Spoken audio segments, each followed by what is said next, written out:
एक वक्त का किस्सा है। लाल घोलाटी नामी गांव में बिट्टू नाम का एक शिकारी रहता था जो जंगलों में बैठकर शिकार किया करता था। एक दिन वो शिकार कर रहा होता है कि उसके जाल में एक परिंदा आ जाता है। बिट्टू उसे देखकर बहुत खुश होता है। अरे वाह, ये तो बहुत अच्छा हो गया, मेरे जाल में बहुत अच्छा शिकार आ गया है, मैं इसे बाजार जाके बेच दूंगा। अचानक वो परिंदा बोल पड़ता है, मुझे मत मारो, मुझे आजाद कर, तो मेरे छोटे छोटे बच्चे हैं। अरे यार, ये कैसा परिंदा है, ये तो बोलता भी है। अगर मैं इसे पकड़ कर ले गया तो इसके छोटे छोटे बच्चों का क्या बनेगा। नहीं, मैं इसे आजाद कर देता हूँ। बिट्टू उसे आजाद कर देता है तो वो परिंदा अचानक एक बूढ़ी औरत में तब्दील हो जाता है। बिट्टू ये सब देखकर बहुत हैरान परेशान हो जाता है। अम्मा जी, आप कौन हो? मुझे कुछ मत कहना, मैं तो एक छोटा शिकारी हूँ, परिंदे पकड़ के अपने घर का दाना पानी चलाता हूँ। नहीं बेटा, मैं तुझे कुछ नहीं कहती, तू तो बहुत अच्छा इंसान है। मुझे पकड़ने के बाद आजाद कर दिया, तू जो चाहेगा वो तुझे मिलेगा। बता क्या मांगता है?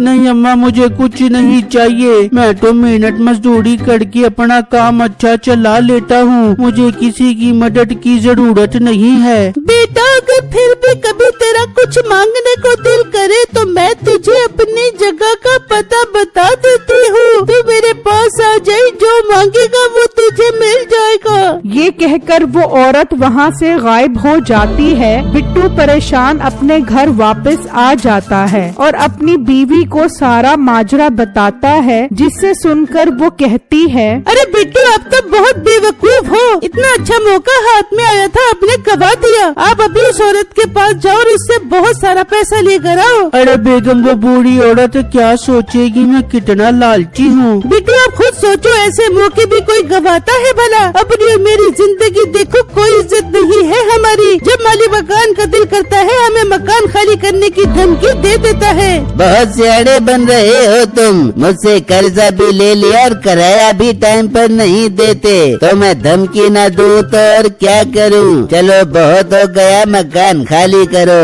नहीं भाई साहब, हमारे कहने का ये मतलब नहीं था, आप परेशान मत हो, मैं आज शाम में ही आपका कर्जा और किराया दोनों दे दूंगा। ठीक है, शाम तक का टाइम है तुम्हारे पास, वरना यहाँ से दफा हो जाना।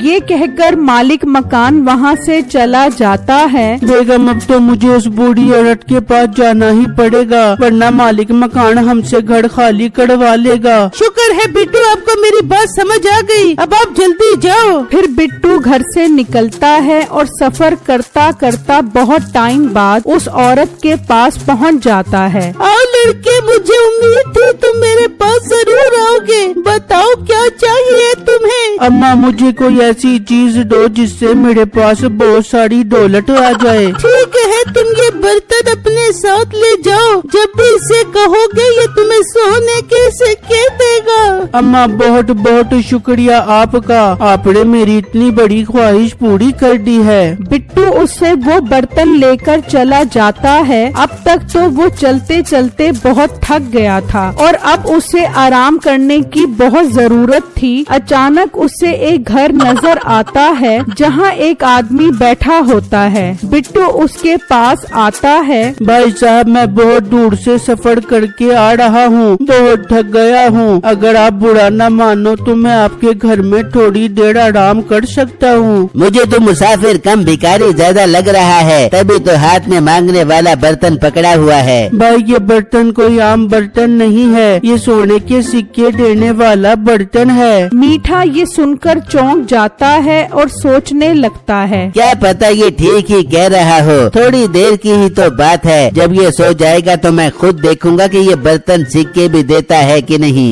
भाई, आप आराम करने के लिए जगह देना चाहते हो